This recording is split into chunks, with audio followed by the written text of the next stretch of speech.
Hey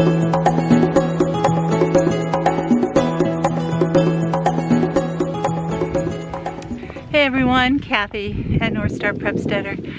Well, it is April 12th. Yes, this is snow. It's not a figment of your imagination. We just had a huge April blizzard yesterday and the day before, and it's just winding up.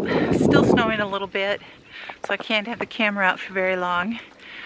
But it's pretty buried there at the end of my driveway. The heavy plowed stuff. It's a heavy wet snow, so it's going to take me a while to get out. Anyway, I just wanted to give you a quick update. Spring is here. It's just taking its time. Okay, got the driveway shoveled and some of the sidewalk, because that's some heavy wet snow up there. Now here in Minnesota, they call this kind of snow heart attack snow because it's so heavy. When people are out shoveling it, they take too big a shovelful of snow, and a lot of people have heart attacks when they're shoveling out here. And so the emergency rooms and the hospitals are very busy if people can even survive to that point. So I took the snow very easy. I just did small shovelfuls. Each square foot I maybe did like 3 or 4 layers of shoveling and just picked away at it. It's like the old saying that I like to use a lot. How do you eat an elephant? One bite at a time. And you know what? It gets the job done just a little bit and a little bit and a little bit. So anyway, I have to get to raking off the roof. So if you haven't seen that before, look at one of my first videos called Digging Out, and you can see how that's done. Okay, this is my flower bed on the south side here that I showed you where all those tulips were coming up before. Now they're all buried except for these little tips coming up. Now one thing that I do to keep the rabbits away, because they're not going to find any grass to eat right now, so I sprinkle my beds with black pepper, and that keeps them away because they have such sensitive noses. They don't like the smell of black pepper. So I'm gonna have to come out and do that, because otherwise they will chew off the tops of all my tulip plants. And here's my garden again. Yes, buried. You know, those are 15-inch beds, and so a lot of the snow is equal to that or more. So we did get a pile here. Fortunately, the temperatures are going to be back up in the 40s to 50s, so things will melt rather quickly. So I've had some questions about what this black thing is and why I'm using black plastic and why I'm not having it all open. Well, there's kind of 3 reasons. One, it is still winter here and the furnace is still running, which creates a drier heat in the house. And when it's drier like that, the humidity is down and it dries the plants out more. So having the black plastic helps to keep the moisture inside the greenhouse much better.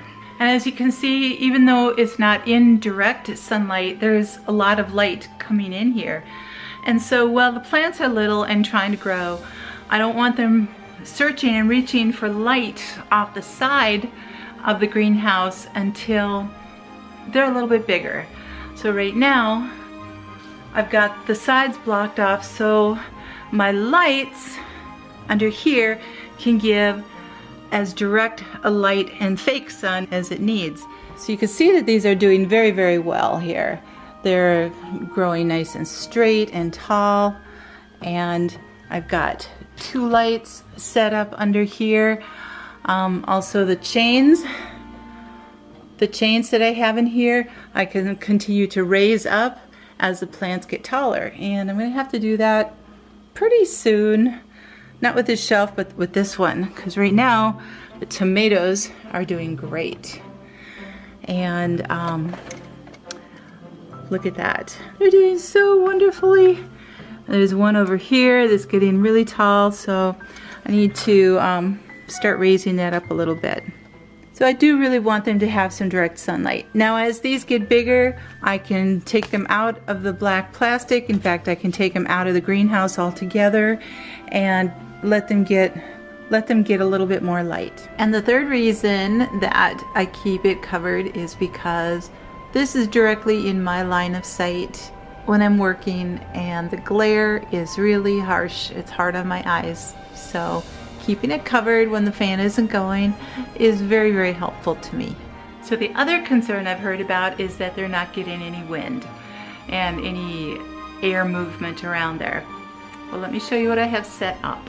I actually have a fan right here, and I've got kind of a stacking thing here. So when I want the airflow to go to the second shelf, I can remove this bucket and just put the fan on this box, and it direct right in there, and I'll run that for a couple hours. When I want it to aim to the top shelf, I just keep it on this bucket and turn it on, and it's wonderful.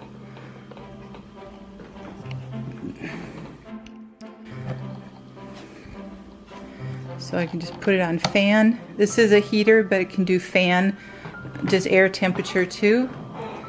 And it's blowing, and you can see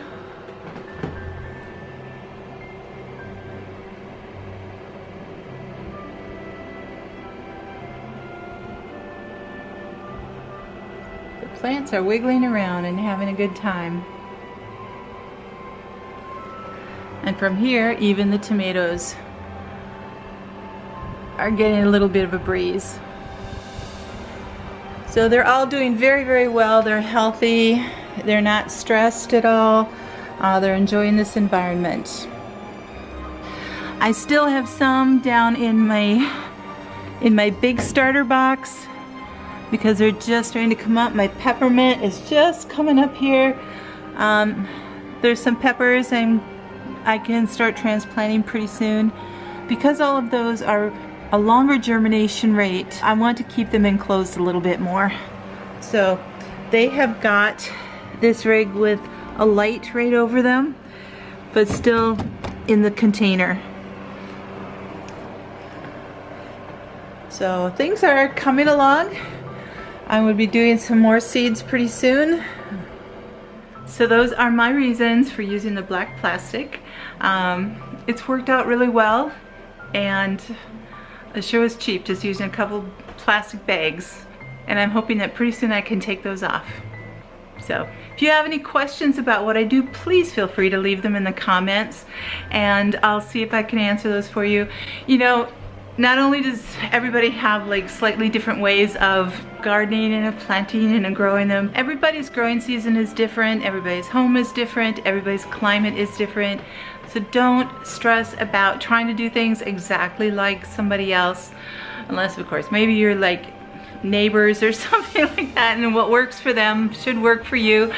But just do the best you can, get creative, figure out what you're gonna do. So this is a huge step for me this year, because normally I'm buying the plants and then direct sowing whatever. So for me to actually grow them in the greenhouse, a little mini greenhouse like this, and have them working and growing well it's just like huge for me. It's a huge step. So even after 25 years, you know, still doing something here that's kind of new.